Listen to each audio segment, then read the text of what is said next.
let me just flesh this out. Raw foods are just food in bulk, and like, that's like substance, get to nosh your teeth into. Like, okay, I'm going to have something to eat. Superfoods are kind of like turning on the big switches and the bells and whistles, and are kind of like a super supplement. Super herbs is like immune system, nervous system, joints, and that kind of a thing. And we use the super herbs in order to balance ourselves from potentially what could be imbalances created by past indiscretions, raw food diets, whatever diet somebody's on, there may be imbalances, and the herbs can help to modulate and bring us back into balance. So that's what the overall picture looks like, right? All those pieces play a role. So when somebody says, I tried raw food, it didn't work for me, I have no idea what that means. I mean, It could mean they tried wheatgrass enemas, it didn't work. It's like, well, okay, I mean, I can see why that is. I don't know. I mean, people say, I tried to eat raw food. I find out later it was watermelon and lettuce for 3 months. And it's like, well, that's not enough food right there. Yeah. So it is a bit about responsibility. But I'm wondering, too, about any detoxifying qualities that going raw or, introducing this sort of lifestyle into your life. Well, is there anything we need to know about a detox process? There definitely is. There definitely is, because we grew up on junk food. I mean, that is the verdict of the Western world. We grew up on stuff that we were not designed for it. Who knows how it broke down in our body, what residues it's left in us. And when we clean up our body and our diet as best we can, step by step, there's an outgassing that occurs. Like, we start outgassing stuff. And when I say that, I mean, like, our urine comes out. We have this turbidity in our urine. It's like, what's coming out of me? We have stuff come out of the other way, and it's like, what in the world just came out of me? And then we've got, halitosis, for example. We can have stuff come out of our skin. I really recommend, if you're going to cleanse and you really want to get into raw food, that you should take advantage of colonics. You should do some saunas, sweat some of the stuff out. Mm-hmm. You should go light occasionally and drink lots of water, right? Take a day where you don't hardly eat that much, but you drink lots of water and super hydrate yourself, because nature's solution to pollution is dilution. And be careful, because it could get pretty intense, and back off if it gets too intense. We don't know exactly what kind of toxins we've exposed ourselves to. I mean, I became conscious of food, really conscious, when I was about 23, and pretty much conscious when I was 18.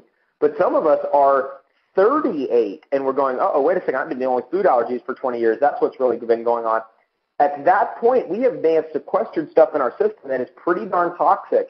And when that's where we need some knowledge, and that's where we start to really educate and dig into these books and read about like what can happen as you detoxify. It's a really important subject. Mm-hmm.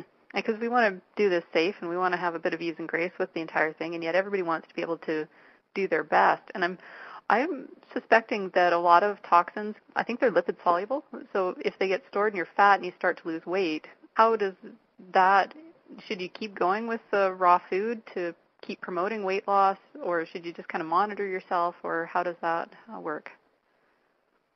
Well, you want to be careful, because you want to melt the fat away for sure to drop the toxic load. You want to get some deep tissue body work to, kind of stir things up.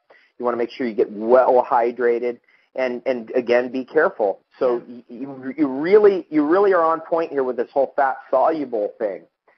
A lot of the toxins today are fat soluble, and therefore we do need healthy fats to come into our diet.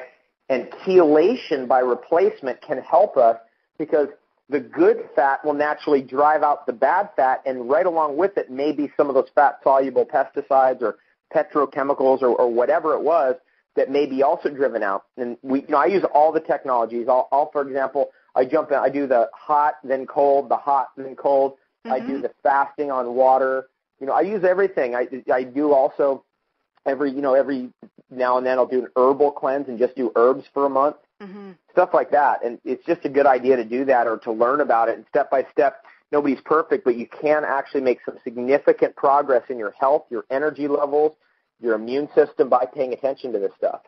I think that's a key point, paying attention. So you're promoting that more than anything else, and then figuring out what of all of these great ideas really, really works for you given your unique circumstances. Would that be a fair statement? That is fair. Hi there, my name is Nina Wallinder, and I wanted to talk to you about Layers of Health.